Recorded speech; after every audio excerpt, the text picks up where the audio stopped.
بسم اللہ الرحمن الرحیم۔ السلام علیکم۔ کل رات ایک ایسا واقعہ ہوا جس نے زندگی کے کہیں پہلو کو چھو لیا۔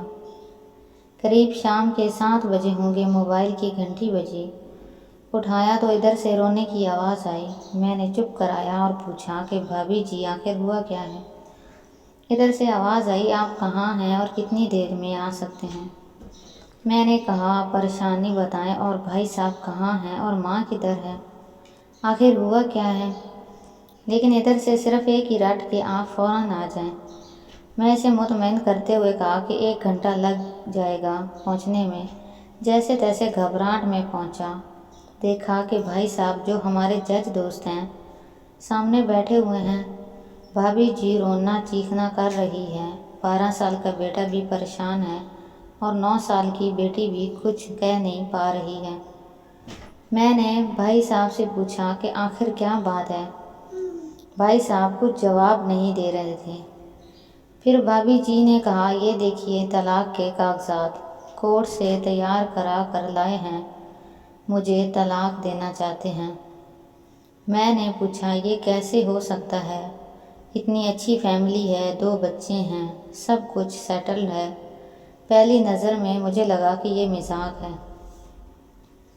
لیکن میں نے بچوں سے پوچھا دادی کدھر ہے تو بچوں نے بتایا پاپا انہیں 3 دن پہلے نوئیڈا کے اولڈ ایج ہوم میں شفٹ کر آئے ہیں۔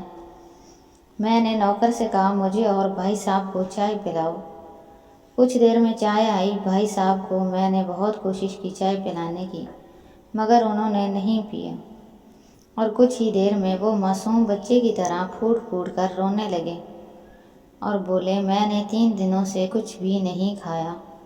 میں اپنی 61 سال کی ماں کو کچھ لوگوں کے حوالے کر آیا ہوں۔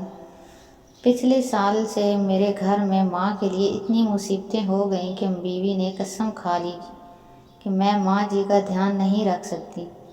نہ تو یہ ان سے بات کرتی تھی اور نہ میرے بچے ان سے بات کرتے تھے۔ روز میرے کورٹ سے آنے کے بعد ماں بہت روتی تھی۔ نوکر تک بھی ان سے خراب طرح پیش آتے تھے اور اپنی منمانی کرتے تھے۔ ماں نے 10 دن پہلے بول دیا تھا تو مجھے اولڈ ایج ہوم میں ڈال دے۔ میں نے بہت کوشش کی پوری فیملی کو سمجھانے کی، لیکن کسی نے ماں سے سیدھے منہ بات تک نہیں کی۔ جب میں 2 سال کا تھا تب ابو انتقال کر گئے تھے۔ ماں نے دوسروں کے گھروں میں کام کر کے مجھے پڑھایا، اس قابل بنایا کہ میں آج ایک جج ہوں۔ لوگ بتاتے ہیں کہ ماں دوسروں کے گھر کام کرتے وقت کبھی بھی مجھے اکیلا نہیں چھوڑتی تھی۔ آج اس ماں کو میں اولڈ ایج ہوم میں چھوڑ آیا ہوں۔ میں اپنی ماں کی ایک ایک دکھ کو یاد کر کے تڑپ رہا ہوں جو انہوں نے صرف میرے لیے اٹھائے تھے۔ مجھے آج بھی یاد ہے جب میں میٹرک کے امتحان دینے والا تھا، ماں میرے ساتھ رات رات بھر بیٹھی رہتی تھی۔ ایک بار جب میں اسکول سے گھر آیا تو ماں کو بہت زبردست بخار میں مبتلا پایا۔ پورا جسم گرم اور تپ رہا تھا۔ میں نے ماں سے کہا تجھے تیز بخار ہے؟ تب ماں ہنستے ہوئے بولی ابھی کھانا بنا کر آئی ہوں اس لیے گرم ہے۔ لوگوں سے ادھار مانگ کر مجھے دلی یونیورسٹی سے LLB تک پڑھایا۔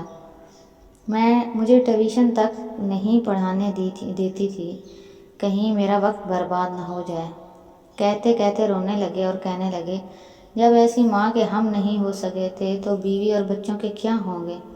ہم جن کے جسم کے ٹکڑے ہیں، آج ہم ان کو ایسے لوگوں کے حوالے کر آئے ہیں جو ان کی عادت، ان کی بیماری، ان کے بارے میں کچھ بھی نہیں جانتے ہیں۔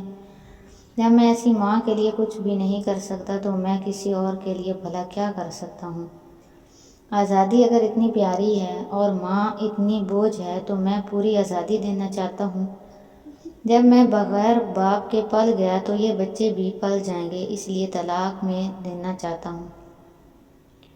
ساری پراپرٹی میں نے ان لوگوں کے حوالے کر کے اس اولڈ ایج ہوم میں رہوں گا، وہاں کم سے کم ماں کے ساتھ رہ تو سکتا ہوں۔ اور اگر اتنا سب کچھ کرنے کے باوجود ماں آشرم میں رہنے کے لیے مجبور ہے تو ایک دن مجھے بھی آخر جانا ہی پڑے گا۔ ماں کے ساتھ رہتے رہتے عادت بھی ہو جائے گی۔ ماں کی طرح تکلیف تو نہیں ہوگی۔ جتنا بولتے اس سے بھی زیادہ رو رہے تھے۔ اس درمیان رات کے 12 ہو گئے۔ میں نے بھابھی جی کے چہرے کو دیکھا، ان کے چہرے پچھتاوے کے جذبات سے بھرے ہوئے تھے۔ میں نے ڈرائیور سے کہا، ابھی ہم لوگ نوئیڈا چلیں گے۔ بھابھی جی، بچے اور ہم سارے لوگ نوئیڈا پہنچے۔ بہت زیادہ گزارش کرنے پر گیٹ کھلا۔ بھائی صاحب نے گیٹ کیپر کے پیر پکڑ لیے، بولے، میری ماں میں اس سے لینے آیا ہوں۔ چوکیدار نے پوچھا، کیا کرتے ہو صاحب؟ بھائی صاحب نے کہا، میں ایک جج ہوں۔ اس چوکیدار نے کہا، جہاں سارے ثبوت سامنے ہیں تب تو آپ اپنی ماں کے ساتھ انصاف نہیں کر پائے، اوروں کے ساتھ کیا انصاف کرتے ہوں گے صاحب؟ اتنا کہہ کر ہم لوگوں کو وہیں روک کر وہ اندر چلا گیا۔ اندر سے ایک عورت آئی جو وارڈن تھی۔ اس نے بڑے زہریلے لفظ میں کہا، 2 بجے رات کو آپ لوگ لے جا کے کہیں اسے مار دیں تو میں اللہ کو کیا جواب دوں گی؟ میں نے وارڈن سے کہا، بہن آپ یقین کیجئے یہ لوگ بہت پچھتاوے میں جی رہے ہیں۔ آخر میں کسی طرح ان کے کمرے میں لے گئی۔ کمرے کا جو نظارہ تھا اس لفظوں میں بیان کرنا مشکل ہے۔ صرف ایک فوٹو جس میں پوری فیملی ہے، وہ بھی ماں کے بغل میں جیسے بچے کو سلا رکھا ہے۔ مجھے دیکھیے تو اسے لگا کہ کہیں بات نہ کھل جائے، لیکن جب میں نے کہا کہ ہم لوگ آپ کو لینے آئے ہیں تو پوری فیملی ایک دوسرے سے لپٹ کر رونے لگی۔ آس پاس کے کمروں میں اور بھی بزرگ تھے، سب لوگ جاگ کر باہر تک ہی آ گئے، ان کی بھی آنکھیں نم تھیں۔